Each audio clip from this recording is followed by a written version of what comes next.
ਸਤਿ ਸ਼੍ਰੀ ਅਕਾਲ। ਤੁਸੀਂ ਵੇਖ ਰਹੇ ਹੋ ਟੀਵੀ ਪੰਜਾਬ ਤੇ ਮੈਂ ਹਾਂ ਤੁਹਾਡੇ ਨਾਲ ਇੰਦਰਪ੍ਰੀਤ ਕੌਰ ਸੰਗੇੜਾ। ਵੀਕਲੀ ਬੁਲੇਟਿਨ ਵਿੱਚ ਤੁਹਾਡਾ ਸਵਾਗਤ ਹੈ, ਜਿੱਥੇ ਗੱਲਬਾਤ ਕਰਾਂਗੇ ਉਹਨਾਂ ਖਬਰਾਂ ਦੀ ਜਿਹੜੀਆਂ ਕੈਨੇਡਾ ਵਿੱਚ ਹਫ਼ਤਾ ਭਰ ਖਾਸ ਰਹੀਆਂ। ਨਜ਼ਰ ਮਾਰਦੇ ਹਾਂ ਸਭ ਤੋਂ ਪਹਿਲਾਂ ਹੈਡਲਾਈਨਸ। ਪੁਰਾਣੇ ਕੱਚੇ ਹੋਣਗੇ ਕੈਨੇਡਾ ਵਿੱਚ ਪੱਕੇ, ਸਰਕਾਰ ਨੇ ਕੀਤਾ ਇਸ ਦਾ ਐਲਾਨ। ਕੈਨੇਡਾ ਸਰਕਾਰ ਦੀ ਯਾਤਰੀਆਂ ਤੇ ਸਖਤੀ, ਮੁੜ ਸ਼ੁਰੂ ਹੋਵੇਗੀ 에ਅਰਪੋਰਟ ਤੇ ਟੈਸਟਿੰਗ। ਅੰਤਰਰਾਸ਼ਟਰੀ ਵਿਦਿਆਰਥੀ ਸਟੱਡੀ ਪਰਮਿਟ ਲਈ ਪਰੇਸ਼ਾਨ, ਹੁਣ ਇਸ ਵਿੱਚ ਵਾਧੇ ਦਾ ਨਿਕਲਿਆ ਹੱਲ। ਬੇਰੁਜ਼ਗਾਰੀ ਦਰ ਵਿੱਚ ਵੱਡੀ ਗਿਰਾਵਟ, ਆਰਥਿਕਤਾ ਦੇ ਬਾਰੇ ਆਈ ਜਾਣਕਾਰੀ। ਸਿੱਧੀ ਪੀਆਰ ਦਾ ਖੁੱਲ੍ਹਾ ਰਸਤਾ, ਸਰਕਾਰ ਦਾ ਐਲਾਨ। ਪੁਰਾਣੇ ਕੱਚਿਆਂ ਨੂੰ ਕੈਨੇਡਾ ਸਰਕਾਰ ਵੱਲੋਂ ਰਾਹਤ ਦੇਣ ਦਾ ਐਲਾਨ ਕਰ ਦਿੱਤਾ ਗਿਆ। ਜਿਹੜੇ ਕਾਫੀ ਦੇਰ ਤੋਂ ਬਿਨਾਂ ਡਾਕੂਮੈਂਟਸ ਦੇ ਕੈਨੇਡਾ ਵਿੱਚ ਰਹਿ ਰਹੇ ਹਨ, ਉਹਨਾਂ ਨੂੰ ਹੁਣ ਪੱਕਾ ਕੀਤਾ ਜਾਵੇਗਾ। ਇਸ ਵਾਸਤੇ ਕੁਝ ਸ਼ਰਤਾਂ ਬਾਰੇ ਵੀ ਇਮੀਗ੍ਰੇਸ਼ਨ ਮੰਤਰੀ ਵੱਲੋਂ ਦੱਸਿਆ ਗਿਆ ਤੇ ਇਮੀਗ੍ਰੇਸ਼ਨ ਦੇ ਨਾਲ ਜੁੜੇ ਹੋਏ ਉਹਨਾਂ ਵੱਲੋਂ ਹੋਰ ਵੀ ਕਈ ਵੱਡੇ ਐਲਾਨ ਕੀਤੇ ਗਏ। ਇਮੀਗ੍ਰੇਸ਼ਨ ਨਾਲ ਜੁੜੇ ਹੋਏ ਕਈ ਵੱਡੇ ਐਲਾਨ ਹੋਏ ਨੇ ਤੇ ਕਈਆਂ ਨੂੰ ਇਸ ਨਾਲ ਰਾਹਤ ਮਿਲੀ ਹੈ। ਬਹੁਤੇ ਲੰਬੇ ਸਮੇਂ ਤੋਂ ਕੈਨੇਡਾ ਵਿੱਚ ਜਿਹੜੇ ਕੱਚੇ ਹਨ, ਹੁਣ ਉਹਨਾਂ ਨੂੰ ਪੱਕੇ ਹੋਣ ਦਾ ਮੌਕਾ ਦਿੱਤਾ ਜਾਵੇਗਾ। ਜੀ ਹਾਂ, ਇਸ ਬਾਰੇ ਖੁਦ ਇਮੀਗ੍ਰੇਸ਼ਨ ਮੰਤਰੀ ਵੱਲੋਂ ਐਲਾਨ ਕੀਤਾ ਗਿਆ। ਉਹਨਾਂ ਵੱਲੋਂ ਦੱਸਿਆ ਗਿਆ ਕਿ ਜਿਹੜੇ ਬਿਨਾਂ ਡਾਕੂਮੈਂਟ ਵਾਲੇ ਵਰਕਰਸ ਕੈਨੇਡਾ ਵਿੱਚ ਆਪਣਾ ਯੋਗਦਾਨ ਪਾ ਰਹੇ ਨੇ, ਉਹਨਾਂ ਨੂੰ ਵੀ ਹੁਣ ਪੱਕਾ ਕੀਤਾ ਜਾਵੇਗਾ। ਇਸ ਸੰਬੰਧੀ ਇਮੀਗ੍ਰੇਸ਼ਨ ਵਿਭਾਗ ਵੱਲੋਂ ਯੋਜਨਾ ਲਿਆਂਦੀ ਗਈ ਹੈ।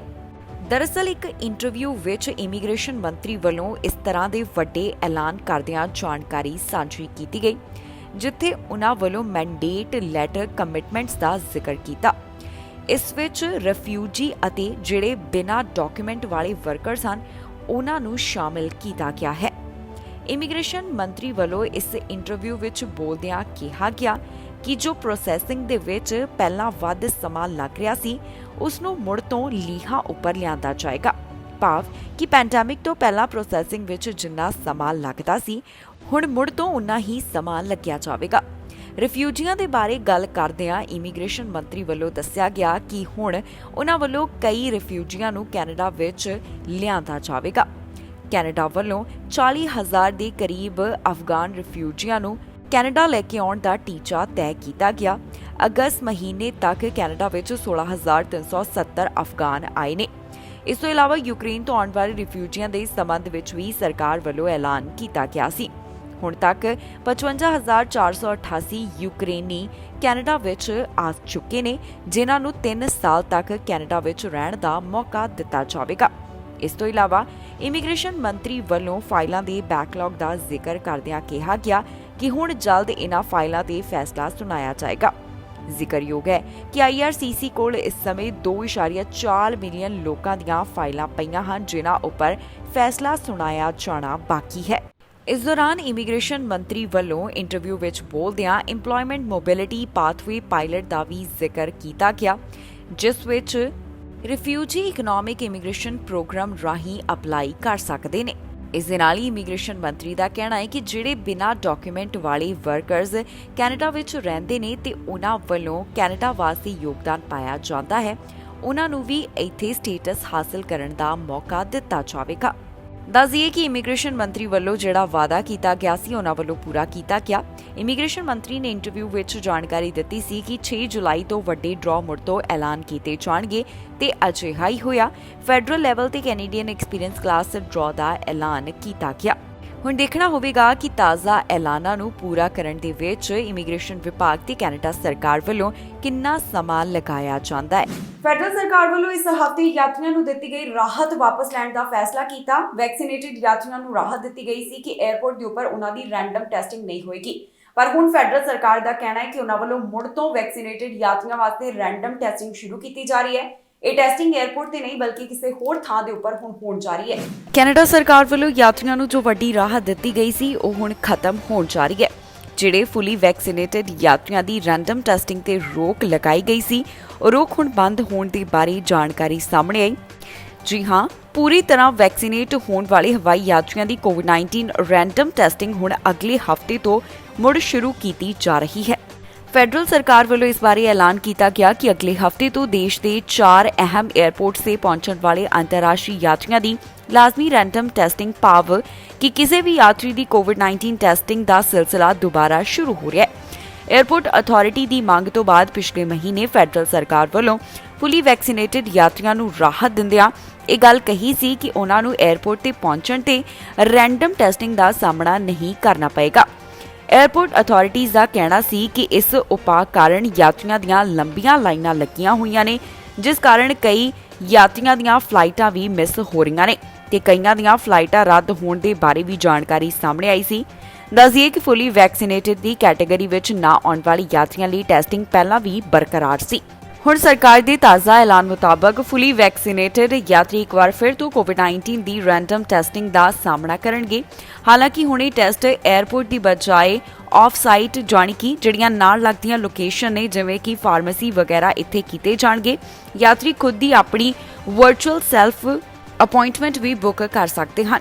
ਮੰਗਲਵਾਰ 19 ਜੁਲਾਈ ਤੋਂ ਟੋਰਾਂਟੋ, ਵੈਨਕੂਵਰ, ਕੈਲਗਰੀ ਤੇ ਮੌਂਟਰੀਅਲ ਪਹੁੰਚਣ ਵਾਲੇ ਪੂਰੀ ਤਰ੍ਹਾਂ ਵੈਕਸੀਨੇਟਡ ਹੋਣ ਵਾਲੇ ਯਾਤਰੀ ਰੈਂਡਮ ਟੈਸਟਿੰਗ ਵਿੱਚੋਂ ਮੁੜ ਤੋਂ ਲੰਘਦੇ ਹੋਏ ਦਿਖਾਈ ਦੇਣਗੇ।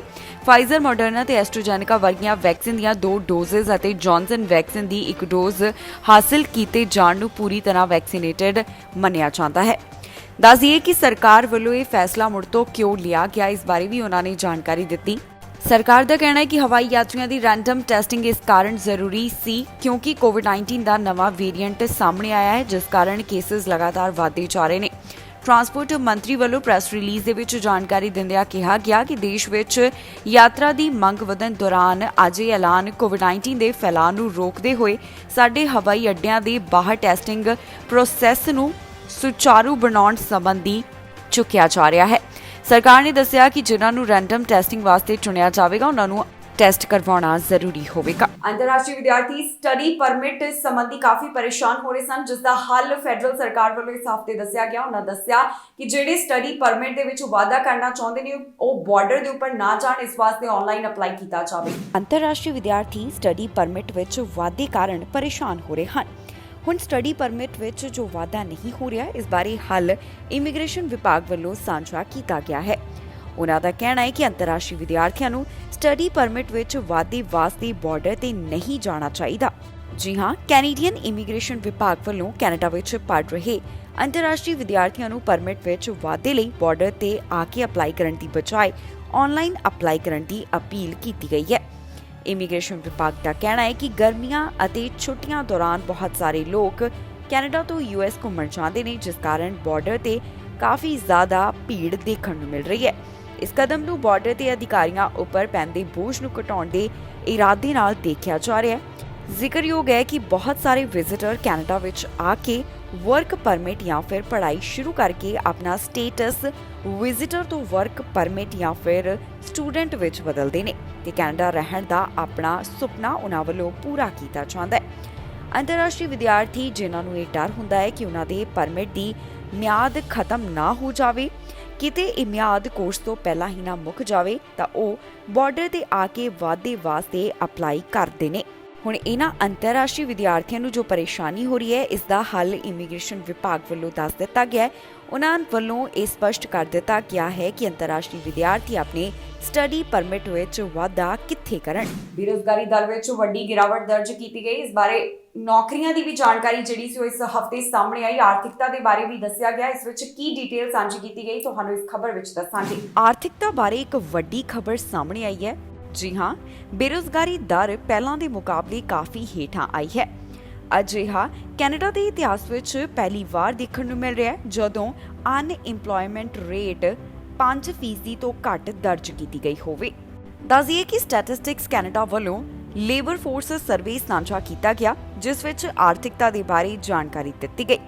ਇਸ ਮਹੀਨੇ ਬਾਰੇ ਜਾਣਕਾਰੀ ਸਾਂਝੀ ਕਰਦਿਆਂ ਸਟੈਟਿਸਟਿਕਸ ਕੈਨੇਡਾ ਨੇ ਅੰਕੜੇ ਪੇਸ਼ ਕੀਤੇ ਨੇ, ਜਿਸ ਵਿੱਚ ਪਤਾ ਚੱਲਿਆ ਹੈ ਕਿ ਜੂਨ ਮਹੀਨੇ ਰੋਜ਼ਗਾਰ ਘੱਟ ਹੋਇਆ ਹੈ, ਜਿਸ ਵਿੱਚ 43,000 ਦੀ ਗਿਰਾਵਟ ਦਰਜ ਕੀਤੀ ਗਈ ਹੈ।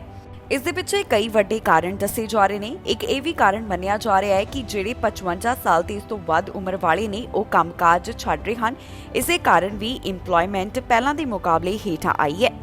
ਅਨਇੰਪਲੋਇਮੈਂਟ ਰੇਟ ਦੇ ਬਾਰੇ ਇੱਕ ਨਵਾਂ ਰਿਕਾਰਡ ਬਣਿਆ ਹੈ, ਜਿੱਥੇ ਅਨਇੰਪਲੋਇਮੈਂਟ ਰੇਟ ਜੂਨ ਮਹੀਨੇ ਦੌਰਾਨ 4.9% ਦਰਜ ਕੀਤਾ ਗਿਆ। ਇਸ ਦਾ ਕਾਰਨ ਹੈ ਕਿ ਬਹੁਤ ਘੱਟ ਲੋਕ ਕੰਮ ਵਾਸਤੇ ਇਸ ਸਮੇਂ ਤਲਾਸ਼ ਕਰ ਰਹੇ ਨੇ। ਵੱਖ-ਵੱਖ ਸੈਕਟਰਸ ਦੇ ਬਾਰੇ ਜਾਣਕਾਰੀ ਸਾਂਝੀ ਕਰਦਿਆਂ ਏਜੰਸੀ ਵੱਲੋਂ ਦੱਸਿਆ ਗਿਆ ਕਿ ਸਰਵਿਸਿਜ਼ ਪ੍ਰੋਡਿਊਸਿੰਗ ਸੈਕਟਰ ਵਿੱਚ ਜੂਨ ਮਹੀਨੇ ਦੌਰਾਨ 76,000 ਨੌਕਰੀਆਂ ਘੱਟ ਹੋਈਆਂ ਨੇ। ਗੁੱਡਸ ਪ੍ਰੋਡਿਊਸਿੰਗ ਸੈਕਟਰ ਵਿੱਚ ਇੰਪਲੋਇਮੈਂਟ 33,000 ਨਾਲ ਵੱਧ ਦੱਸੀ ਜਾ ਰਹੀ ਹੈ। ਇਸ ਤੋਂ ਇਲਾਵਾ ਮਾਰਚ ਮਹੀਨੇ ਤੋਂ ਬਾਅਦ ਕੰਸਟਰਕਸ਼ਨ ਵਿੱਚ ਅਜਿਹਾ ਪਹਿਲੀ ਵਾਰ ਦੇਖਣ ਨੂੰ ਮਿਲਿਆ ਜਦੋਂ ਵਾਧਾ ਦਰਜ ਕੀਤਾ ਗਿਆ ਹੋਵੇ। ਰਿਟੇਲ ਅਤੇ ਹੋਲਸੇਲ ਟ੍ਰੇਡ ਸੈਕਟਰ ਵਿੱਚ ਨੌਕਰੀਆਂ ਘੱਟ ਹੋਈਆਂ ਨੇ। ਇੱਥੇ ਇੰਪਲੋਇਮੈਂਟ ਘੱਟ ਹੋਣ ਦੇ ਬਾਰੇ ਜਾਣਕਾਰੀ ਦਿੱਤੀ ਗਈ। ਦੱਸ ਦਈਏ ਕਿ ਟਾਈਟ ਲੇਬਰ ਮਾਰਕੀਟ ਕਾਰਨ ਕੈਨੇਡਾ ਵਿੱਚ ਇਸ ਸਮੇਂ ਵੇਜਸ ਵਧੀਆਂ ਹੋਈਆਂ ਦਿਖਾਈ ਦੇ ਰਹੀਆਂ ਨੇ। ਵੱਖ-ਵੱਖ ਸੂਬਿਆਂ ਵੱਲੋਂ ਇਸ ਬਾਰੇ ਕਈ ਤਰ੍ਹਾਂ ਦੇ ਐਲਾਨ ਕੀਤੇ ਜਾ ਰਹੇ ਨੇ।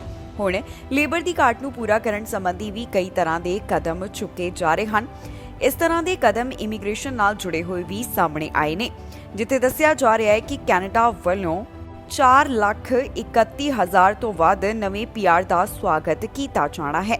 ਤੇ ਹੁਣ ਮੌਜੂਦਾ ਸਮੇਂ ਜਿਹੜੀ ਸਥਿਤੀ ਹੈ ਉਸ ਨੂੰ ਦੇਖ ਕੇ ਪਤਾ ਚੱਲਦਾ ਹੈ ਕਿ ਕੈਨੇਡਾ ਇਸ ਸਮੇਂ ਇਸ ਟੀਚੇ ਨੂੰ ਪੂਰਾ ਕਰਨ ਵਾਸਤੇ ਸਹੀ ਟਰੈਕ ਤੇ ਹੈ। ਵਧ ਰਹੀਆਂ ਗੈਸ ਦੀਆਂ ਕੀਮਤਾਂ ਦਰਮਿਆਨ ਇੱਕ ਰਾਹਤ ਦੀ ਖਬਰ ਸਾਹਮਣੇ ਆਈ ਹੈ। ਗੈਸ ਦੀਆਂ ਕੀਮਤਾਂ ਵਿੱਚ ਗਿਰਾਵਟ ਦਰਜ ਕੀਤੀ ਗਈ। ਓਨਟਾਰੀਓ ਸਰਕਾਰ ਵੱਲੋਂ ਪਹਿਲਾਂ ਹੀ ਰਾਹਤ ਦਾ ਐਲਾਨ ਕੀਤਾ ਗਿਆ ਸੀ, ਪਰ ਹੁਣ ਜਾਣਕਾਰੀ ਸਾਹਮਣੇ ਆਈ ਹੈ ਕਿ ਹੋਰ ਵੀ ਗੈਸ ਦੀਆਂ ਕੀਮਤਾਂ ਹੇਠਾਂ ਆਉਣਗੀਆਂ। ਓਨਟਾਰੀਓ ਤੋਂ ਗੈਸ ਦੀਆਂ ਕੀਮਤਾਂ ਬਾਰੇ ਇੱਕ ਵਾਰ ਫਿਰ ਤੋਂ ਰਾਹਤ ਦੀ ਖਬਰ ਸਾਹਮਣੇ ਆਈ ਹੈ, ਜਿੱਥੇ ਇਹਨਾਂ ਕੀਮਤਾਂ ਵਿੱਚ ਗਿਰਾਵਟ ਮੁੜ ਤੋਂ ਹੋਣ ਜਾ ਰਹੀ ਹੈ। ਇੰਡਸਟਰੀ ਐਕਸਪਰਟ ਵੱਲੋਂ ਇਸ ਬਾਰੇ ਜਾਣਕਾਰੀ ਸਾਂਝੀ ਕਰਦਿਆਂ ਦੱਸਿਆ ਗਿਆ ਕਿ ਓਨਟਾਰੀਓ ਸੂਬੇ ਵਿੱਚ ਇੱਕ ਵਾਰ ਫਿਰ ਤੋਂ ਗੈਸ ਦੀਆਂ ਕੀਮਤਾਂ ਘੱਟ ਹੋਣਗੀਆਂ। ਕੈਨੇਡੀਅਨਸ ਫਾਰ ਅਫੋਰਡੇਬਲ ਐਨਰਜੀ ਦੇ ਪ੍ਰੈਜ਼ੀਡੈਂਟ ਵੀ ਇਸ ਬਾਰੇ ਗੱਲਬਾਤ ਕਰਦੇ ਹੋਏ ਦਿਖਾਈ ਦਿੱਤੇ, ਜਿੱਥੇ ਉਹਨਾਂ ਦੱਸਿਆ ਕਿ 15 ਅਪ੍ਰੈਲ ਤੋਂ ਬਾਅਦ ਹੁਣ ਤੱਕ ਦੀ ਗੈਸ ਵਿੱਚ ਹੋਣ ਵਾਲੀ ਇਹ ਵੱਡੀ ਗਿਰਾਵਟ ਹੈ। ਦੱਸ ਦਈਏ ਕਿ ਗੈਸ ਦੀਆਂ ਕੀਮਤਾਂ ਜੋ ਪਹਿਲਾਂ 7 ਸੈਂਟ ਘੱਟ ਹੋਈਆਂ ਸਨ, ਉਸ ਵਿੱਚ ਇੱਕ ਵਾਰ ਫਿਰ ਤੋਂ 2 ਸੈਂਟ ਦੀ ਹੋਰ ਗਿਰਾਵਟ ਦਰਜ ਕੀਤੀ ਜਾਣ ਵਾਲੀ ਹੈ। ਇਹ ਜਾਣਕਾਰੀ ਜ਼ਿਆਦਾਤਰ ਸਦਰਨ ਓਨਟਾਰੀਓ ਦੇ ਹਿੱਸਿਆਂ ਤੋਂ ਸਾਹਮਣੇ ਆ ਰਹੀ ਹੈ, ਜਿੱਥੇ ਗੈਸ ਦੀਆਂ ਕੀਮਤਾਂ ਪਹਿਲਾਂ ਦੇ ਮੁਕਾਬਲੇ ਘੱਟ ਹੋਣਗੀਆਂ। ਪਤਾ ਚੱਲਿਆ ਹੈ ਕਿ Toronto, GTA, Ottawa, Kitchener, London, Windsor, Niagara ਤੇ ਕਿੰਗਸਟਨ ਦੇ ਜਿਹੜੇ ਗੈਸ ਸਟੇਸ਼ਨ ਨੇ ਉਹਨਾਂ ਉੱਪਰ ਇਹ ਗਿਰਾਵਟ ਦੇਖਣ ਨੂੰ ਮਿਲੇਗੀ, ਜਿਸ ਬਾਰੇ ਇੰਡਸਟਰੀ ਵਾਚਰ ਗੱਲਬਾਤ ਕਰਦੇ ਹੋਏ ਦਿਖਾਈ ਦਿੱਤੇ। ਕੁੱਲ ਮਿਲਾ ਕੇ ਇੱਥੇ ਗੈਸ ਦੀਆਂ ਕੀਮਤਾਂ ਵਿੱਚ 11 ਸੈਂਟ ਦੀ ਗਿਰਾਵਟ ਬਾਰੇ ਜਾਣਕਾਰੀ ਦਿੱਤੀ ਜਾ ਰਹੀ ਹੈ। ਇੱਥੇ ਇਹ ਦੱਸਣਯੋਗ ਹੈ ਕਿ ਸੂਬਾ ਸਰਕਾਰ ਵੱਲੋਂ ਵੀ ਇਹਨਾਂ ਗੈਸ ਦੀਆਂ ਕੀਮਤਾਂ ਬਾਰੇ ਵੱਡਾ ਐਲਾਨ ਕੀਤਾ ਗਿਆ ਸੀ, ਜਿੱਥੇ ਉਹਨਾਂ ਵੱਲੋਂ ਟੈਕਸ ਵਿੱਚ ਕਟੌਤੀ ਦੇ ਬਾਰੇ ਜਾਣਕਾਰੀ ਦਿੱਤੀ ਗਈ। ਓਨਟਾਰੀਓ ਦੇ ਪ੍ਰੀਮੀਅਰ ਡਗਫੋਰਡ ਵੱਲੋਂ ਖੁਦ ਇਸ ਬਾਰੇ ਜਾਣਕਾਰੀ ਸਾਂਝੀ ਕਰਦਿਆਂ ਕਿਹਾ ਗਿਆ ਸੀ ਕਿ ਉਹਨਾਂ ਵੱਲੋਂ ਗੈਸ ਦੇ ਉੱਪਰ ਲੱਗਣ ਵਾਲਾ ਟੈਕਸ ਖਤਮ ਕੀਤਾ ਜਾ ਰਿਹਾ ਹੈ। ਅਜਿਹਾ ਕਦਮ ਉਹਨਾਂ ਨੇ 6 ਮਹੀਨੇ ਵਾਸਤੇ ਚੱਕਿਆ, ਪਰ ਨਾਲ ਹੀ ਉਹਨਾਂ ਵੱਲੋਂ ਇਹ ਗੱਲ ਕਹਿ ਦਿੱਤੀ ਗਈ ਸੀ ਕਿ ਜੇਕਰ ਮਹਿੰਗਾਈ ਲਗਾਤਾਰ ਵਧਦੀ ਰਹੀ ਤਾਂ ਉਹ ਇਸ ਸੰਬੰਧੀ ਵਾਅਦੇ ਨੂੰ ਲੈ ਕੇ ਵਿਚਾਰ ਕਰ ਸਕਦੇ ਨੇ। ਇਸ ਹਫ਼ਤੇ ਇੱਕ ਵੱਡੀ ਖਬਰ ਸਾਹਮਣੇ ਆਈ। ਰਿਪੂ ਦਮਨ ਸਿੰਘ ਮਲਿਕ ਦਾ ਗੋਲੀਆਂ ਮਾਰ ਕੇ ਸਰੀ ਵਿੱਚ ਕਤਲ ਕਰ ਦਿੱਤਾ ਗਿਆ। ਦੱਸ ਦਈਏ ਕਿ ਜੋ 에ਅਰ ਇੰਡੀਆ ਬੰਬ ਬਲਾਸਟ ਸੀ ਉਸ ਵਿੱਚ ਰਿਪੂ ਦਮਨ ਸਿੰਘ ਮਲਿਕ ਦਾ ਨਾਮ ਸਾਹਮਣੇ ਆਇਆ ਸੀ, ਪਰ ਉਹਨਾਂ ਨੂੰ ਇਸ ਕੇਸ ਵਿੱਚੋਂ ਬਰੀ ਕਰ ਦਿੱਤਾ ਗਿਆ। ਹੁਣ ਆਈਹਿਟ ਵੱਲੋਂ ਰਿਪੂ ਦਮਨ ਸਿੰਘ ਦੇ ਕਤਲ ਦੇ ਮਾਮਲੇ ਵਿੱਚ ਜਾਂਚ ਪੜਤਾਲ ਕੀਤੀ ਜਾ ਰਹੀ ਹੈ। ਹੁਣ ਤੱਕ ਉਹਨਾਂ ਵੱਲੋਂ ਕਾਫੀ ਅਪਡੇਟਸ ਜਿਹੜੀਆਂ ਨੇ ਉਹ ਸਾਂਝੀਆਂ ਕਰ ਦਿੱਤੀਆਂ ਗਈਆਂ।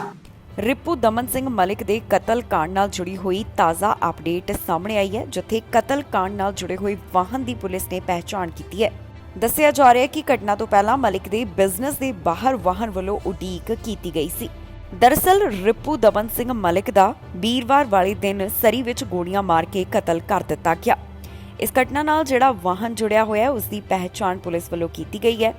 ਮਾਮਲੇ ਦੀ ਜਾਂਚ ਇੰਟੀਗ੍ਰੇਟਿਡ ਹੋਮਿਸਾਈਡ ਇਨਵੈਸਟੀਗੇਸ਼ਨ ਟੀਮ ਕਰ ਰਹੀ ਹੈ। ਉਹਨਾਂ ਵੱਲੋਂ ਇੱਕ ਵੀਡੀਓ ਫੁਟੇਜ ਜਾਰੀ ਕੀਤੀ ਗਈ ਹੈ, ਜਿਸ ਵਿੱਚ ਦਿਖਾਈ ਦੇ ਰਿਹਾ ਹੈ ਕਿ ਚਿੱਟੇ ਰੰਗ ਦੀ ਹੋਂਡਾ CRV ਇਸ ਕਤਲ ਨਾਲ ਜੁੜੇ ਵਿਅਕਤੀ ਜਾਂ ਫਿਰ ਵਿਅਕਤੀਆਂ ਵੱਲੋਂ ਵਰਤੀ ਗਈ ਮੰਨੀ ਜਾ ਰਹੀ ਹੈ। ਪੁਲਿਸ ਵੱਲੋਂ ਇਸ ਬਾਰੇ ਜਾਣਕਾਰੀ ਸਾਂਝੀ ਕਰਦਿਆਂ ਦੱਸਿਆ ਗਿਆ ਕਿ ਇਹ ਉਹ ਵਾਹਨ ਹੈ ਜੋ ਕਿ ਮਲਿਕ ਦੇ ਕਤਲ ਤੋਂ ਪਹਿਲਾਂ ਉਹਨਾਂ ਦੇ ਸਰੀ ਸਥਿਤ ਬਿਜ਼ਨਸ ਦੇ ਬਾਹਰ ਉਡੀਕ ਕਰ ਰਿਹਾ ਸੀ। ਆਈਹਿਟ ਦੇ ਮੁਤਾਬਕ ਇਹ ਵਾਹਨ 7 ਵਜੇ ਦੇ ਕਰੀਬ ਪਾਰਕ ਕੀਤਾ ਗਿਆ। ਇਹ ਵਾਹਨ ਇੱਥੇ 1 ਘੰਟੇ ਤੋਂ ਵੱਧ ਸਮਾਂ ਖੜਾ ਰਿਹਾ। ਸਵੇਰੇ 9:27 ਦੇ ਕਰੀਬ ਮਲਿਕ ਤੇ ਕਈ ਗੋਲੀਆਂ ਚਲਾ ਦਿੱਤੀਆਂ ਗਈਆਂ। ਕਤਲ ਤੋਂ ਕੁਝ ਸਮਾਂ ਬਾਅਦ ਹੀ ਥੋੜੀ ਦੂਰੀ ਤੇ ਇੱਕ ਵਾਹਨ ਵੀ ਪੁਲਿਸ ਨੂੰ ਮਿਲਿਆ, ਜਿਸ ਨੂੰ ਪੂਰੀ ਤਰ੍ਹਾਂ ਜਲਾ ਦਿੱਤਾ ਗਿਆ ਸੀ। ਪੁਲਿਸ ਹੁਣ CCTV ਫੁਟੇਜ ਦੀ ਜਾਂਚ ਪੜਤਾਲ ਕਰ ਰਹੀ ਹੈ। ਫਿਲਹਾਲ ਪੁਲਿਸ ਵੱਲੋਂ ਇਹ ਸਪਸ਼ਟ ਨਹੀਂ ਕੀਤਾ ਗਿਆ ਕਿ ਕਤਲ ਦੀ ਕੋਈ ਵੀਡੀਓ CCTV ਕੈਮਰੇ ਵਿੱਚ ਕੈਦ ਹੋਈ ਹੈ ਜਾਂ ਫਿਰ ਨਹੀਂ। ਪੁਲਿਸ ਵੱਲੋਂ ਲੋਕਾਂ ਨੂੰ ਅਪੀਲ ਕੀਤੀ ਗਈ ਹੈ ਕਿ ਜੇਕਰ ਕਿਸੇ ਨੂੰ ਵੀ ਇਸ ਬਾਰੇ ਕੋਈ ਜਾਣਕਾਰੀ ਹੋਵੇ ਤਾਂ ਉਹਨਾਂ ਨਾਲ ਜ਼ਰੂਰ ਸੰਪਰਕ ਕਰਕੇ ਇਸ ਦੀ ਜਾਣਕਾਰੀ ਸਾਂਝੀ ਕੀਤੀ ਜਾਵੇ। ਦੱਸ ਦਈਏ ਕਿ ਰਿਪੂ ਦਮਨ ਸਿੰਘ ਮਲਿਕ ਦਾ 1985 ਦੌਰਾਨ 에ਅਰ ਇੰਡੀਆ ਬਲਾਸਟ ਮਾਮਲੇ ਵਿੱਚ ਨਾਮ ਆਇਆ ਸੀ, ਪਰ ਬਾਅਦ ਵਿੱਚ ਉਹਨਾਂ ਨੂੰ ਇਸ ਮਾਮਲੇ ਦੇ ਸੰਬੰਧ ਵਿੱਚ ਬਰੀ ਕਰ ਦਿੱਤਾ ਗਿਆ। ਕੈਨੇਡਾ ਸਰਕਾਰ ਵੱਲੋਂ ਮੁੜ ਤੋਂ ਸਿੱਧੀ PR ਦਾ ਰਸਤਾ ਖੋਲ੍ਹ ਦਿੱਤਾ। ਇਮੀਗ੍ਰੇਸ਼ਨ ਮੰਤਰੀ ਵੱਲੋਂ ਐਲਾਨ ਕਰ ਦਿੱਤਾ ਗਿਆ ਸੀ ਕਿ 6 ਜੁਲਾਈ ਤੋਂ ਜਿਹੜੇ ਸਾਰੇ ਐਕਸਪ੍ਰੈਸ ਵੀਜ਼ਾ ਨੇ ਉਹਨਾਂ ਦੀ ਸ਼ੁਰੂਆਤ ਮੁੜ ਤੋਂ ਕੀਤੀ ਜਾ ਰਹੀ ਹੈ। ਹੁਣ ਜਿਹੜੀ ਪੀਆਰ ਹਾਸਲ ਕਰਨ ਦਾ ਇੱਕ ਇਹ ਵੀ ਰਾਹ ਹੈ ਕਿ ਤੁਸੀਂ ਕੈਨੇਡਾ ਦੇ ਵਿੱਚ ਇਨਵੈਸਟਮੈਂਟ ਕਰਕੇ ਸਿੱਧੀ ਪੀਆਰ ਜਿਹੜੀ ਹੈ ਹਾਸਲ ਕਰ ਸਕਦੇ ਹੋ। ਕੈਨੇਡਾ ਵੱਲੋਂ 2 ਸਾਲਾਂ ਦੀ ਰੋਕ ਤੋਂ ਬਾਅਦ ਮੁੜ ਤੋਂ ਐਕਸਪ੍ਰੈਸ ਵੀਜ਼ਾ ਜਾਰੀ ਕਰਨੇ ਸ਼ੁਰੂ ਕਰ ਦਿੱਤੇ ਨੇ। ਇਨ੍ਹਾਂ ਐਕਸਪ੍ਰੈਸ ਵੀਜ਼ਾ ਦੀ ਸ਼ੁਰੂਆਤ 6 ਜੁਲਾਈ ਤੋਂ ਕੀਤੀ ਗਈ। ਪਹਿਲਾਂ 2 ਸਾਲਾਂ ਵਾਸਤੇ ਇਸ ਉੱਪਰ ਰੋਕ ਲਗਾ ਦਿੱਤਾ ਗਿਆ ਸੀ। ਇਹ ਫੈਸਲਾ ਇਮੀਗ੍ਰੇਸ਼ਨ ਵਿਭਾਗ ਵੱਲੋਂ ਕੋਰੋਨਾ ਵਾਇਰਸ ਦੇ ਹਾਲਾਤਾਂ ਨੂੰ ਧਿਆਨ ਵਿੱਚ ਰੱਖਦਿਆਂ ਲਿਆ ਗਿਆ। ਪੈਂਡੈਮਿਕ ਵੱਲੋਂ ਕੈਨੇਡਾ ਦੀ ਆਰਥਿਕਤਾ ਉੱਪਰ ਕਾਫੀ ਬੁਰਾ ਪ੍ਰਭਾਵ ਪਾਇਆ ਗਿਆ। ਹੁਣ ਆਰਥਿਕਤਾ ਦੇ ਵਿੱਚ ਸੁਧਾਰ ਸੰਬੰਧੀ ਕਈ ਤਰ੍ਹਾਂ ਦੇ ਕਦਮ ਚੁੱਕੇ ਜਾ ਰਹੇ ਨੇ। ਇਸ ਵਿੱਚ ਇਮੀਗ੍ਰੇਸ਼ਨ ਨਾਲ ਜੁੜੀਆਂ ਹੋਈਆਂ ਚੀਜ਼ਾਂ ਵੀ ਸ਼ਾਮਲ ਹਨ। ਕੈਨੇਡਾ ਦੇ ਇਮੀਗ੍ਰੇਸ਼ਨ ਮੰਤਰੀ ਵੱਲੋਂ ਐਲਾਨ ਕੀਤਾ ਗਿਆ ਕਿ 6 ਜੁਲਾਈ ਤੋਂ ਸਾਰੇ ਐਕਸਪ੍ਰੈਸ ਐਂਟਰੀ ਡਰਾਅ ਮੁੜ ਤੋਂ ਐਲਾਨ ਕੀਤੇ ਜਾਣ ਦੀ ਸ਼ੁਰੂਆਤ ਕਰ ਦਿੱਤੀ ਜਾਏਗੀ। ਅਜਿਹਾ ਹੀ ਹੋਇਆ। 6 ਜੁਲਾਈ ਨੂੰ Canadian experience class federal level ਦਾ ਡਰਾਅ ਕੱਢਿਆ ਗਿਆ। ਇਸ ਤੋਂ ਇਲਾਵਾ ਸੁਪਰ ਵੀਜ਼ਾ ਦੇ ਸੰਬੰਧ ਵਿੱਚ ਵੀ ਕੈਨੇਡਾ ਸਰਕਾਰ ਵੱਲੋਂ ਇੱਕ ਵੱਡੀ ਖੁਸ਼ਖਬਰੀ ਦਿੱਤੀ ਗਈ, ਜਿਸ ਮੁਤਾਬਕ ਜਿਹੜੇ ਮਾਂ-ਬਾਪ ਸੁਪਰ ਵੀਜ਼ਾ ਤੇ ਕੈਨੇਡਾ ਚਾਹੁੰਦੇ ਨੇ ਉਹ ਇੱਕੋ ਵਾਰ ਵਿੱਚ ਹੀ ਹੁਣ 5 ਸਾਲ ਤੱਕ ਰਹਿ ਸਕਣਗੇ ਤੇ ਜਿਹੜੇ ਪਹਿਲਾਂ ਹੀ ਸੁਪਰ ਵੀਜ਼ਾ ਦੇ ਉੱਪਰ ਕੈਨੇਡਾ ਵਿੱਚ ਹਨ ਉਹ ਆਪਣੀ ਸਟੇ ਵਿੱਚ ਵਾਧਾ ਕਰ ਸਕਦੇ ਨੇ, ਜਿਸ ਦਾ ਮਤਲਬ ਹੈ ਕਿ ਮੌਜੂਦਾ ਸਮੇਂ ਜਿਹੜੇ ਸੁਪਰ ਵੀਜ਼ਾ ਵਾਲੇ ਹਨ ਉਹਨਾਂ ਨੂੰ ਕੈਨੇਡਾ ਵਿੱਚ 7 ਸਾਲ ਤੱਕ ਰਹਿਣ ਦਾ ਮੌਕਾ ਮਿਲ ਸਕਦਾ ਹੈ। ਇਸੇ ਦੇ ਨਾਲ ਇੱਕ ਹੋਰ ਤਰੀਕਾ ਹੈ ਜਿਸ ਨਾਲ ਤੁਸੀਂ ਕੈਨੇਡਾ ਦੀ ਸਿੱਧੀ ਪੀਆਰ ਲੈ ਸਕਦੇ ਹੋ। ਇਹ ਤਰੀਕਾ ਹੈ ਕੈਨੇਡਾ ਵਿੱਚ ਇਨਵੈਸਟਮੈਂਟ ਦਾ। ਇਸ ਦੀ ਸ਼ੁਰੂਆਤ ਸਾਲ 2015 ਵਿੱਚ ਕੀਤੀ ਗਈ ਸੀ, ਜਿਸ ਮੁਤਾਬਕ ਜੇਕਰ ਤੁਸੀਂ ਕੈਨੇਡਾ ਵਿੱਚ ਇਨਵੈਸਟਮੈਂਟ ਕਰਦੇ ਹੋ ਤਾਂ ਤੁਹਾਨੂੰ ਇੱਥੇ ਦੀ ਪੀਆਰ ਮਿਲ ਸਕਦੀ ਹੈ। ਕੈਨੇਡਾ ਸਰਕਾਰ ਦੇ ਇਸ ਪ੍ਰੋਗਰਾਮ ਵਿੱਚ ਸਟਾਰਟਅਪ ਵੀਜ਼ਾ ਪ੍ਰੋਗਰਾਮ ਅਤੇ ਸੈਲਫ ਇੰਪਲੋਇਡ ਵੀਜ਼ਾ ਪ੍ਰੋਗਰਾਮ ਦੋਨਾਂ ਨੂੰ ਹੀ ਕਵਰ ਕੀਤਾ ਜਾਂਦਾ ਹੈ। ਸਾਲ 2022 ਤੋਂ 2024 ਤੱਕ ਇਮੀਗ੍ਰੇਸ਼ਨ ਵਿਭਾਗ ਵੱਲੋਂ ਇਸ ਰਾਹੀਂ ਕਈਆਂ ਦਾ ਸਵਾਗਤ ਕਰਨ ਦਾ ਟਾਰਗੇਟ ਰੱਖਿਆ ਗਿਆ ਹੈ, ਜਿਸ ਦਾ ਅੰਕੜਾ 50% ਦੱਸਿਆ ਗਿਆ। ਹੁਣ ਤੁਹਾਨੂੰ ਦੱਸਦੇ ਹਾਂ ਕਿ ਇਸ ਵਿੱਚ ਕੌਣ ਐਲੀਜੀਬਲ ਹੈ। ਇਸ ਵਿੱਚ successful applicant, spouse, dependent child ਇਹ ਲੋਕ ਅਪਲਾਈ ਕਰ ਸਕਦੇ ਨੇ, ਜਿੱਥੇ ਇਨਵੈਸਟਮੈਂਟ ਕਰਨ ਦੇ ਨਾਲ ਸਿੱਧੀ ਪੀਆਰ ਹਾਸਲ ਕੀਤੀ ਜਾ ਸਕਦੀ ਹੈ। ਬੈਂਕ ਆਫ ਕੈਨੇਡਾ ਵੱਲੋਂ ਇਸ ਹਫ਼ਤੇ ਇੱਕ ਵਾਰ ਫਿਰ ਤੋਂ ਇੰਟਰਸਟ ਰੇਟ ਵਿੱਚ ਵਾਧਾ ਕੀਤਾ ਗਿਆ। ਦੱਸ ਦਈਏ ਕਿ ਇਹ ਕਾਫੀ ਸਾਲਾਂ ਤੋਂ ਬਾਅਦ ਵੱਡਾ ਵਾਧਾ ਜਿਹੜਾ ਹੈ ਉਹ ਬੈਂਕ ਆਫ ਕੈਨੇਡਾ ਵੱਲੋਂ ਕੀਤਾ ਦੱਸਿਆ ਜਾ ਰਿਹਾ ਹੈ। ਇੰਟਰਸਟ ਰੇਟ ਪਹਿਲਾਂ ਵੀ ਵਧਾਏ ਗਏ ਸਨ ਤੇ ਇਹ ਵੀ ਗੱਲ ਕਹਿ ਦਿੱਤੀ ਗਈ ਹੈ ਕਿ ਆਉਣ ਵਾਲੇ ਸਮੇਂ ਦੌਰਾਨ ਵੀ ਵਿਆਜ ਦਰਾਂ ਵਿੱਚ ਵਾਧਾ ਕੀਤਾ ਜਾਵੇਗਾ। ਬੈਂਕ ਆਫ ਕੈਨੇਡਾ ਵੱਲੋਂ ਇੱਕ ਵਾਰ ਫਿਰ ਤੋਂ ਵਿਆਜ ਦਰਾਂ ਵਧਾ ਦਿੱਤੀਆਂ ਗਈਆਂ ਨੇ। ਬੈਂਕ ਆਫ ਕੈਨੇਡਾ ਵੱਲੋਂ ਵਿਆਜ ਦਰ ਵਧਾ ਕੇ 2.5% ਕਰ ਦਿੱਤੀ ਗਈ। ਦੱਸ ਦਈਏ ਕਿ 1988 ਤੋਂ ਬਾਅਦ ਇਹ ਹੁਣ ਤੱਕ ਦਾ ਸਭ ਤੋਂ ਵੱਡਾ ਵਾਧਾ ਦੱਸਿਆ ਜਾ ਰਿਹਾ ਹੈ। ਮਹਿੰਗਾਈ ਨੂੰ ਕਾਬੂ ਕਰਨ ਵਾਸਤੇ ਕੇਂਦਰੀ ਬੈਂਕ ਵੱਲੋਂ ਅਜੇ ਵੀ ਲਗਾਤਾਰ ਕੋਸ਼ਿਸ਼ਾਂ ਕੀਤੀਆਂ ਜਾ ਰਹੀਆਂ ਨੇ। ਜਿਸ ਤਰ੍ਹਾਂ ਬੈਂਕ ਆਫ ਕੈਨੇਡਾ ਵੱਲੋਂ ਲਗਾਤਾਰ ਸੰਕੇਤ ਦਿੱਤੇ ਜਾ ਰਹੇ ਸਨ, ਉਸੇ ਤਰ੍ਹਾਂ ਅੱਜ ਬੈਂਕ ਆਫ ਕੈਨੇਡਾ ਵੱਲੋਂ ਕੀਤਾ ਗਿਆ। ਬੈਂਕ ਆਫ ਕੈਨੇਡਾ ਨੇ ਆਪਣੀਆਂ ਵਿਆਜ ਦਰਾਂ ਵਿੱਚ 1% ਦਾ ਵਾਧਾ ਕਰ ਦਿੱਤਾ ਹੈ। ਬੀਤੇ 2 ਦਹਾਕਿਆਂ ਦੌਰਾਨ ਹੋਇਆ ਇਹ ਹੁਣ ਤੱਕ ਦਾ ਸਭ ਤੋਂ ਵੱਡਾ ਵਾਧਾ ਹੈ। ਤਾਜ਼ਾ ਵਾਧੇ ਤੋਂ ਬਾਅਦ ਕੇਂਦਰੀ ਬੈਂਕ ਨੇ ਵਿਆਜ ਦਰਾਂ ਵਧਾ ਕੇ 2.5% ਕਰ ਦਿੱਤੀਆਂ ਨੇ। ਬੈਂਕ ਆਫ ਕੈਨੇਡਾ ਦੀਆਂ ਵਿਆਜ ਦਰਾਂ ਵਿੱਚ ਬਦਲਾਵ ਬੈਂਕ ਤੋਂ ਕਰਜ਼ਾ ਲੈਣ, ਜਿਵੇਂ ਕਿ ਮਾਰਗੇਜ ਜਾਂ ਫਿਰ ਲਾਈਨ ਆਫ ਕ੍ਰੈਡਿਟ ਵਗੈਰਾ ਨੂੰ ਪ੍ਰਭਾਵਿਤ ਕਰਦੀ ਹੈ। ਜ਼ਿਕਰਯੋਗ ਹੈ ਕਿ ਬਾਕੀ ਦੇਸ਼ਾਂ ਵਾਂਗ ਕੈਨੇਡਾ ਵਿੱਚ ਵੀ ਕੋਵਿਡ ਦੌਰਾਨ ਅਰਥਚਾਰੇ ਨੂੰ ਲੀਹਾਂ ਤੇ ਰੱਖਣ ਵਾਸਤੇ ਕੇਂਦਰੀ ਬੈਂਕ ਵੱਲੋਂ ਵਿਆਜ ਦਰਾਂ ਵਿੱਚ ਕਾਫੀ ਕਟੌਤੀ ਕੀਤੀ ਗਈ ਸੀ, ਜਿਸ ਕਰਕੇ ਲੋਕਾਂ ਨੂੰ ਸਸਤਾ ਕਰਜ਼ਾ ਮਿਲ ਰਿਹਾ ਸੀ ਤੇ ਨਤੀਜੇ ਵਜੋਂ ਮਹਿੰਗਾਈ ਰਿਕਾਰਡ ਪੱਧਰ ਦੇ ਉੱਪਰ ਪਹੁੰਚ ਗਈ।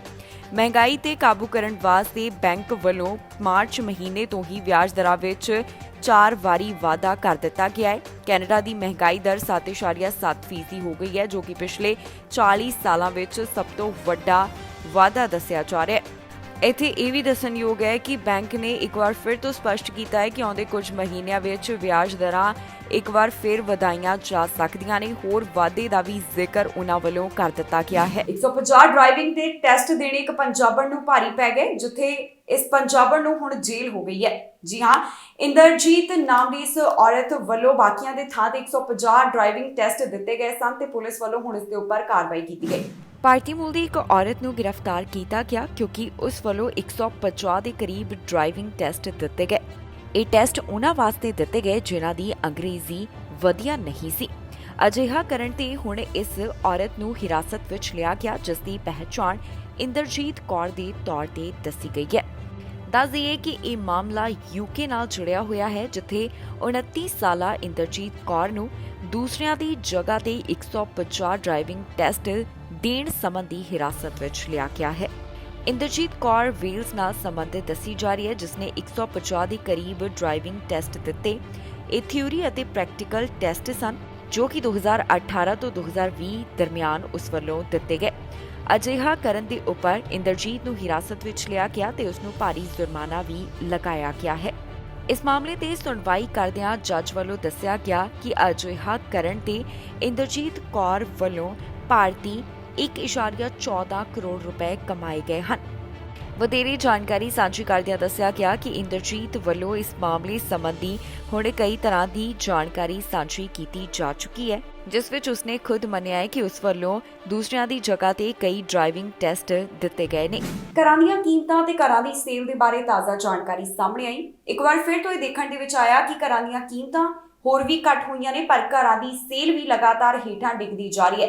ਇਸ ਦੇ ਪਿੱਛੇ ਕੀ ਕਾਰਨ ਨੇ, ਐਕਸਪਰਟ ਵੀ ਇਹ ਲਗਾਤਾਰ ਇਸ ਗੱਲ ਦਾ ਜ਼ਿਕਰ ਕਰਦੇ ਹੋਏ ਦਿਖਾਈ ਦੇ ਰਹੇ ਨੇ। ਤਾਜ਼ਾ ਜਿਹੜਾ ਘਰਾਂ ਦੇ ਬਾਰੇ ਅੰਕੜਾ ਸਾਂਝਾ ਕੀਤਾ ਗਿਆ, ਜੋ ਡਿਟੇਲ ਦਿੱਤੀ ਗਈ ਹੈ, ਉਸ ਨੂੰ ਦੇਖ ਕੇ ਪਤਾ ਚੱਲਿਆ ਹੈ ਕਿ ਪਹਿਲਾਂ ਦੇ ਮੁਕਾਬਲੇ ਘਰਾਂ ਦੀ ਸੇਲ ਘਟ ਹੋਈ ਹੈ ਤੇ ਇਸ ਦੀਆਂ ਕੀਮਤਾਂ ਵਿੱਚ ਵੀ ਗਿਰਾਵਟ ਦਰਜ ਕੀਤੀ ਜਾ ਰਹੀ ਹੈ। ਘਰਾਂ ਦੀ ਸੇਲ ਅਤੇ ਘਰਾਂ ਦੀਆਂ ਕੀਮਤਾਂ ਜੂਨ ਮਹੀਨੇ ਦੌਰਾਨ ਕੀ ਦਰਜ ਕੀਤੀਆਂ ਗਈਆਂ, ਇਸ ਬਾਰੇ ਤਾਜ਼ਾ ਜਾਣਕਾਰੀ ਸਾਹਮਣੇ ਆਈ ਹੈ।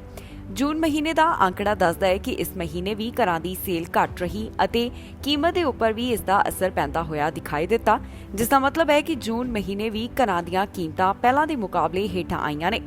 ਪਿਛਲੇ ਸਾਲ ਦੀ ਤੁਲਨਾ ਵਿੱਚ ਘਰਾਂ ਦੀ ਸੇਲ ਅੰਦਰ 24% ਦੀ ਕਮੀ ਦਰਜ ਕੀਤੀ ਗਈ ਹੈ। ਦੱਸ ਦਈਏ ਕਿ ਕੈਨੇਡਾ ਦੀ ਰੀਅਲ ਏਸਟੇਟ ਮਾਰਕੀਟ ਵੱਲੋਂ ਜੋ ਅੰਕੜੇ ਪੇਸ਼ ਕੀਤੇ ਗਏ, ਉਸ ਵਿੱਚ ਦੱਸਿਆ ਗਿਆ ਹੈ ਕਿ ਜੂਨ ਮਹੀਨੇ ਘਰਾਂ ਦੀ ਕੀਮਤ $6,65,850 ਦਰਜ ਕੀਤੀ ਗਈ। ਫਰਵਰੀ ਮਹੀਨੇ ਦੀ ਤੁਲਨਾ ਵਿੱਚ ਇਸ ਕੀਮਤ ਅੰਦਰ 18% ਦੀ ਕਮੀ ਦਰਜ ਕੀਤੀ ਗਈ ਹੈ। ਕੈਨੇਡੀਅਨ ਰੀਅਲ ਏਸਟੇਟ ਐਸੋਸੀਏਸ਼ਨ ਵੱਲੋਂ ਜਿਹੜੇ ਨਵੇਂ ਅੰਕੜੇ ਪੇਸ਼ ਕੀਤੇ ਗਏ, ਉਹਨਾਂ ਮੁਤਾਬਕ ਜੂਨ ਮਹੀਨੇ ਘਰਾਂ ਦੀ ਸੇਲ ਵਿੱਚ ਮਈ ਦੇ ਮੁਕਾਬਲੇ 5.6% ਦੀ ਕਮੀ ਦਰਜ ਕੀਤੀ ਗਈ। ਪਿਛਲੇ ਸਾਲ ਦੀ ਤੁਲਨਾ ਵਿੱਚ ਇਹ ਕਰੀਬ 25% ਦੀ ਗਿਰਾਵਟ ਦੱਸੀ ਜਾ ਰਹੀ ਹੈ। ਐਸੋਸੀਏਸ਼ਨ ਦੇ ਮੁਖੀ ਵੱਲੋਂ ਵੀ ਇਸ ਬਾਰੇ ਆਪਣੇ ਵਿਚਾਰ ਸਾਂਝੇ ਕੀਤੇ ਗਏ, ਜਿੱਥੇ ਉਹਨਾਂ ਦੱਸਿਆ ਕਿ ਘਰਾਂ ਦੀਆਂ ਕੀਮਤਾਂ ਤੇ ਸੇਲ ਦੇ ਉੱਪਰ ਕਿਸ ਚੀਜ਼ ਦਾ ਅਸਰ ਪੈ ਰਿਹਾ ਹੈ। ਉਹਨਾਂ ਦੱਸਿਆ ਕਿ ਵਿਆਜ ਦਰਾਂ ਵਿੱਚ ਵਾਧੇ ਕਾਰਨ ਹਾਊਸਿੰਗ ਮਾਰਕੀਟ ਇਸ ਸਮੇਂ ਪ੍ਰਭਾਵਿਤ ਹੋ ਰਹੀ ਹੈ। ਪੈਂਡੈਮਿਕ ਦੌਰਾਨ ਅਸਮਾਨ ਛੂਹਣ ਤੋਂ ਬਾਅਦ ਵਿਆਜ ਦਰਾਂ ਵਿੱਚ ਵਾਧੇ ਦੇ ਨਤੀਜੇ ਵਜੋਂ ਹਾਊਸਿੰਗ ਮਾਰਕੀਟ ਹੁਣ ਠੰਡੀ ਹੋਣੀ ਸ਼ੁਰੂ ਹੋ ਗਈ ਹੈ। ਫਰਵਰੀ 2022 ਤੋਂ ਬਾਅਦ ਕੀਮਤ ਵਿੱਚ ਹਰ ਮਹੀਨੇ ਕਮੀ ਦਰਜ ਕੀਤੀ ਜਾ ਰਹੀ ਹੈ। ਪਿਛਲੇ 1 ਸਾਲ ਦੀ ਤੁਲਨਾ ਵਿੱਚ 1.8% ਦੀ ਕਮੀ ਇਸ ਅੰਦਰ ਦਰਜ ਕੀਤੀ ਜਾ ਚੁੱਕੀ ਹੈ। ਅੰਕੜਿਆਂ ਤੋਂ ਇਹ ਵੀ ਪਤਾ ਚੱਲਿਆ ਹੈ ਕਿ ਓਨਟਾਰੀਓ ਸੂਬੇ ਵਿੱਚ ਰੀਅਲ ਏਸਟੇਟ ਮਾਰਕੀਟ ਸਭ ਤੋਂ ਜ਼ਿਆਦਾ ਠੰਡੀ ਰਹੀ ਹੈ। ਇਹ ਤੁਲਨਾ ਬਾਕੀ ਸੂਬਿਆਂ ਨਾਲ ਕੀਤੀ ਗਈ, ਜਿੱਥੇ ਸਬ ਅਰਬਨ ਇਲਾਕਿਆਂ ਵਿੱਚ ਪੈਂਡੈਮਿਕ ਦੌਰਾਨ ਆਸਮਾਨ ਛੂੰਹਦੀਆਂ ਕੀਮਤਾਂ ਦੇ ਮੁੜ ਧਰਤੀ ਉੱਤੇ ਆਉਣ ਦਾ ਸਿਲਸਿਲਾ ਸ਼ੁਰੂ ਹੋ ਗਿਆ ਹੈ। ਇੱਕ ਵਾਰ ਫਿਰ ਤੋਂ ਦੱਸ ਦਈਏ ਕਿ ਬੈਂਕ ਆਫ ਕੈਨੇਡਾ ਵੱਲੋਂ ਪਿਛਲੇ ਦਿਨੀ ਵਿਆਜ ਦਰਾਂ ਵਿੱਚ ਵਾਧਾ ਕੀਤਾ ਗਿਆ ਤੇ ਨਾਲ ਹੀ ਉਹਨਾਂ ਨੇ ਇਹ ਵੀ ਗੱਲ ਸਪਸ਼ਟ ਕਰ ਦਿੱਤੀ ਹੈ ਕਿ ਆਉਣ ਵਾਲੇ ਸਮੇਂ ਵਿੱਚ ਵਿਆਜ ਦਰਾਂ ਹੋਰ ਵੀ ਵੱਧ ਕੀਤੀਆਂ ਜਾ ਸਕਦੀਆਂ ਨੇ। ਪਹਿਲਾਂ ਵੀ ਬੈਂਕ ਆਫ ਕੈਨੇਡਾ ਵੱਲੋਂ ਇਸ ਤਰ੍ਹਾਂ ਦਾ ਕਦਮ ਚੁੱਕਿਆ ਗਿਆ ਸੀ। ਭਾਰਤੀ ਦੇ ਟਰੱਕ ਵਿੱਚੋਂ $2 ਮਿਲੀਅਨ ਦਾ ਨਸ਼ਾ ਮਿਲਣ ਦੀ ਜਾਣਕਾਰੀ ਸਾਹਮਣੇ ਆ ਰਹੀ ਹੈ। ਦੱਸਿਆ ਜਾ ਰਿਹਾ ਹੈ ਕਿ ਇਸ ਵੱਲੋਂ ਟਰੱਕ ਵਿੱਚ ਲਿਫਾਫਿਆਂ ਵਿੱਚ ਲੁਕੋ ਕੇ ਇਹ ਨਸ਼ਾ ਲਿਜਾਇਆ ਜਾ ਰਿਹਾ ਸੀ। ਜਿਸ ਵੇਲੇ ਅਧਿਕਾਰੀਆਂ ਨੂੰ ਸ਼ੱਕ ਪਿਆ ਤਾਂ ਉਹਨਾਂ ਨੇ ਜਾਂਚ ਕੀਤੀ ਤਾਂ ਟਰੱਕ ਵਿੱਚੋਂ $2 ਮਿਲੀਅਨ ਦਾ ਨਸ਼ਾ ਉਹਨਾਂ ਦੇ ਹੱਥ ਲੱਗਾ। ਅੰਬੈਸਡਰ ਬ੍ਰਿਜ ਤੇ ਵੱਡੀ ਮਾਤਰਾ ਵਿੱਚ ਨਸ਼ਾ ਬਰਾਮਦ ਹੋਇਆ ਹੈ। ਜਾਣਕਾਰੀ ਮੁਤਾਬਕ ਇੱਥੇ $2 ਮਿਲੀਅਨ ਦੀ ਕੋਕੇਨ ਬਰਾਮਦ ਕੀਤੀ ਗਈ ਹੈ। ਇਸ ਮਾਮਲੇ ਦੇ ਸੰਬੰਧ ਵਿੱਚ ਕਾਰਵਾਈ ਕਰਦਿਆਂ ਭਾਰਤੀ ਮੂਲ ਦੇ ਵਿਅਕਤੀ ਦੇ ਉੱਪਰ ਚਾਰਜਸ ਲਗਾਏ ਗਏ ਨੇ, ਜਿਸ ਵੱਲੋਂ ਟਰੱਕ ਵਿੱਚ ਨਸ਼ਾ ਪਾਰ ਕਰਾਉਣ ਦੀ ਕੋਸ਼ਿਸ਼ ਕੀਤੀ ਜਾ ਰਹੀ ਸੀ। ਇਸ ਮਾਮਲੇ ਬਾਰੇ ਜੋ ਅਪਡੇਟ ਸਾਹਮਣੇ ਆਈ ਹੈ, ਉਸ ਵਿੱਚ ਦੱਸਿਆ ਗਿਆ ਕਿ ਯੂਨਾਈਟਿਡ ਸਟੇਟਸ ਕਸਟਮ ਅਤੇ ਬਾਰਡਰ ਪ੍ਰੋਟੈਕਸ਼ਨ ਵੱਲੋਂ $2 ਮਿਲੀਅਨ ਦੀ ਕੋਕੇਨ ਇੱਕ ਸੈਮੀ ਟਰੱਕ ਵਿੱਚ ਬਰਾਮਦ ਕੀਤੀ ਗਈ ਹੈ। ਭਾਰਤੀ ਮੂਲ ਦੇ ਇੱਕ ਵਿਅਕਤੀ ਵੱਲੋਂ ਇਸ ਨੂੰ ਅੰਬੈਸਡਰ ਬ੍ਰਿਜ ਰਾਹੀਂ ਪਾਰ ਕਰਵਾਉਣ ਦੀ ਕੋਸ਼ਿਸ਼ ਕੀਤੀ ਜਾ ਰਹੀ ਸੀ। ਜਿਸ ਵਿਅਕਤੀ ਦੇ ਉੱਪਰ ਪੁਲਿਸ ਵੱਲੋਂ ਕਾਰਵਾਈ ਕੀਤੀ ਗਈ, ਉਸ ਦੀ ਪਹਿਚਾਣ ਅਮਨ ਕੁਮਾਰ ਦੇ ਤੌਰ ਤੇ ਦੱਸੀ ਗਈ, ਜੋ ਕਿ ਭਾਰਤ ਦਾ ਸਿਟੀਜ਼ਨ ਹੈ ਤੇ ਕੈਨੇਡਾ ਦਾ ਰੈਜ਼ੀਡੈਂਟ ਹੈ। ਦੱਸਿਆ ਗਿਆ ਹੈ ਕਿ ਅਮਨ ਕੁਮਾਰ ਵੱਲੋਂ ਅਮਰੀਕਾ ਤੋਂ ਕੈਨੇਡਾ ਵਿੱਚ ਨਸ਼ਾ ਲਿਆਉਣ ਦੀ ਕੋਸ਼ਿਸ਼ ਕੀਤੀ ਜਾ ਰਹੀ ਸੀ। ਜੋ ਅਧਿਕਾਰੀਆਂ ਵੱਲੋਂ ਇਸ ਮਾਮਲੇ ਦੇ ਬਾਰੇ ਜਾਣਕਾਰੀ ਦਿੱਤੀ ਗਈ ਹੈ, ਉਸ ਵਿੱਚ ਦੱਸਿਆ ਗਿਆ ਕਿ ਆਫੀਸਰਸ ਨੇ ਦੇਖਿਆ ਕਿ ਜਿਸ ਟਰੱਕ ਨੂੰ ਅਮਨ ਕੁਮਾਰ ਲੈ ਕੇ ਜਾ ਰਿਹਾ ਸੀ, ਉਸ ਦੀ ਸੀਲ ਚੰਗੀ ਤਰ੍ਹਾਂ ਨਹੀਂ ਲੱਗੀ ਹੋਈ ਸੀ।